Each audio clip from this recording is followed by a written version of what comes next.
तो प्रभात hospital doctor Satish के साथ कौन कौन पदाधिकारी और नेता इन्वॉल्व हैं, उसके लिए नीतू मैडम को अरेस्ट करने की बात मैंने कही नहीं किया गया। उसके लिए मैंने कॉल डिटेल 10:30 बजे से लेकर के 6 तारीख के 3 बजे तक वहां कौन कौन है उसका मोबाइल निकालिए, वो नहीं किया। हमारी बच्ची के साथ बलात्कार 10 बजे रात के बाद हो। नीट छात्रा मामले में जायकोर सीबीआई जांच कर रही है और काफी तेजी से जांच कर रही है, लेकिन इस बीच एक बड़ा सवाल खड़ा होता है कि आखिर कौन से बड़े नेता के बेटे ने उस बच्ची के साथ गलत किया। और आखिर पटना के शंभू गर्ल्स हॉस्टल के 5 जनवरी का सीसीटीवी फुटेज 5 जनवरी की रात 10 बजे और 6 जनवरी के दोपहर 3 बजे तक का सीसीटीवी फुटेज कहां है। और नीतू मैडम को जब पप्पू यादव लगातार कहते रहे कि उनको गिरफ्तार कीजिए, तब ही पता चलेगा कि आखिर इस मामले में कौन कौन लोग शामिल हैं। तो ऐसे में पप्पू यादव ने एक बड़ा सबूत दिया है। वो क्या कुछ कहते नजर आए हैं, सब आपको इस रिपोर्ट में सुनाएंगे। नमस्कार, मैं कोमल और आप देख रहे हैं दर्श न्यूज। देखिए, आपको बता दें कि जहां एक और नीट छात्रा मामले में सीबीआई ने अपने जांच को आगे बढ़ाया है। हॉस्टल संचालिका नीलम अग्रवाल से भी पूछताछ हुई। उनसे यह भी पूछा गया है कि आखिर आपने पैसे का ऑफर क्यों दिया, और जब बच्ची जिंदा थी तो आपने ये क्यों कहा था कि बच्ची को हम बचा नहीं पाए तो जितने भी पैसे लगे हैं वो हम चुकता करेंगे। परिवार वालों से ऐसा क्यों कहा गया, नीलम अग्रवाल ने ऐसा क्यों कहा। और इसके बाद आपको बता दें कि सिर्फ नीलम अग्रवाल नहीं, पप्पू यादव ने यह भी साफ साफ कहा कि प्रभात मेमोरियल हॉस्पिटल के डॉक्टर सतीश ने करोड़ों रुपए लिए हैं और बड़े नेता के बेटे से, बड़े नेताओं के रसूखदार लोगों से करोड़ों रुपए लिए गए और बच्ची को प्रभात मेमोरियल हॉस्पिटल में हत्या की गई। साजिश के तहत यह हत्या रची गई है, यह साफ साफ पप्पू यादव का कहना है। और उनका यह भी कहना है कि बच्ची के साथ गलत 5 जनवरी की रात 10 बजे और 6 जनवरी तक जो है दोपहर 3 बजे के आसपास में ही हुआ है, जिसका सीसीटीवी फुटेज ना सीआईडी के पास था, ना एसआईटी के पास था और ना ही सीबीआई के पास है। तो आखिर वो सीसीटीवी फुटेज गया कहां, और नीतू मैडम को आखिर अभी तक किसी ने गिरफ्तार क्यों नहीं किया है। नीतू मैडम को अगर गिरफ्तार किया जाता तो ये पता चल जाता है कि आखिर किस नेता और किस रसूखदार के बेटे या फिर कौन से नेता इस अपराध में शामिल हैं और किसने बच्ची के साथ गलत किया है। ये साफ साफ पप्पू यादव कहते नजर आए हैं। उनका यह भी कहना है कि हॉस्टल में जिस तरीके से हॉस्टल से प्रभात मेमोरियल हॉस्पिटल ले जाया गया और उसके बाद प्रभात मेमोरियल हॉस्पिटल के डॉक्टर सतीश ने अब 30 नहीं 40 इंजेक्शन लगाने की बात पप्पू यादव कहते नजर आए हैं कि 40 नींद के इंजेक्शन, बेहोशी के इंजेक्शन दिए गए।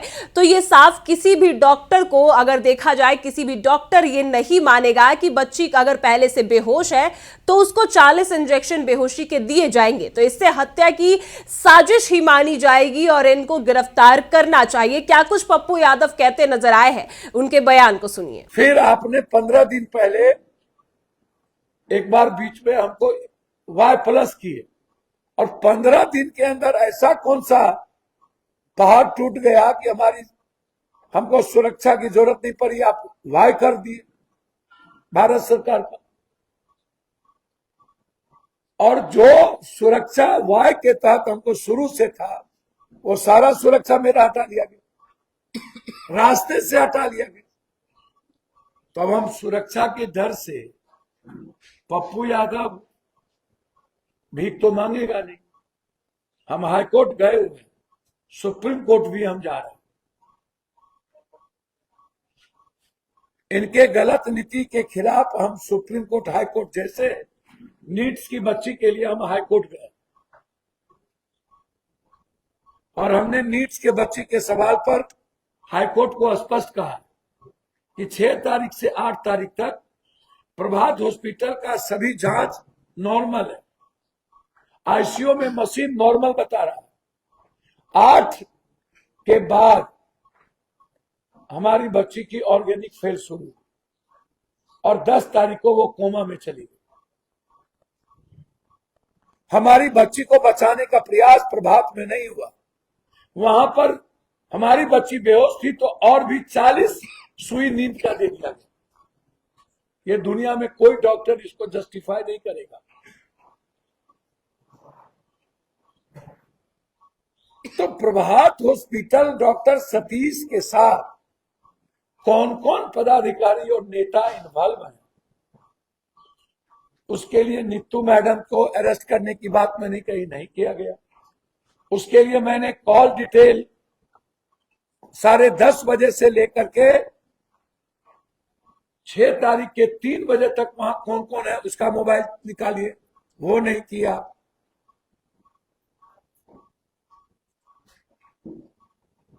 हमारी बच्ची के साथ बलात्कार 10 बजे रात के बाद हो और अगले दिन 3:40 में उस बच्ची को निकाला गया कैमरा की ऑन कैमरा के मुताबिक। हम यही मुद्दे की बात करते। फिर मैंने पूरी की पूरी लड़ाई जो हमारी फर्जी कोचिंग, फर्जी नर्सिंग और फर्जी लॉज को लेके था, कानून बनाने की जो मेरी लड़ाई थी, हम उसी कानून बनाने के लिए लड़ रहे थे कि आप सीसीटीवी कैमरा का एक्सेस मां को दीजिए, कोई जेंस ना जाए, सबका सर्टिफिकेट हो, पुलिस वेरिफिकेशन हो, रजिस्ट्रेशन हो, थंबिंग हो, हमारी लड़की कितने बजे निकली, कितने बजे वापस आई, उसका थंबिंग लिया जाए। यही लड़ाई तो पप्पू यादव की थी।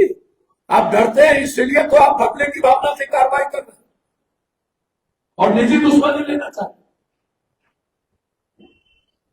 ये साजिश कौन है इसके पीछे जो पप्पू यादव को मरवाना चाहती? कौन माफिया लोग? तो अघोषित इमरजेंसी है इस कंट्री में। इमरजेंसी तो कुछ दिनों के लिए थी, आज तो अघोषित है। पूछना ही नहीं है, कोई कानून नहीं, मुख्य कानून पूरा का पूरा जाल। लेकिन हम तो सुना आपने, जायकोर पप्पू यादव ने साफ कहा है कि नीतू मैडम को सब कुछ सच पता है।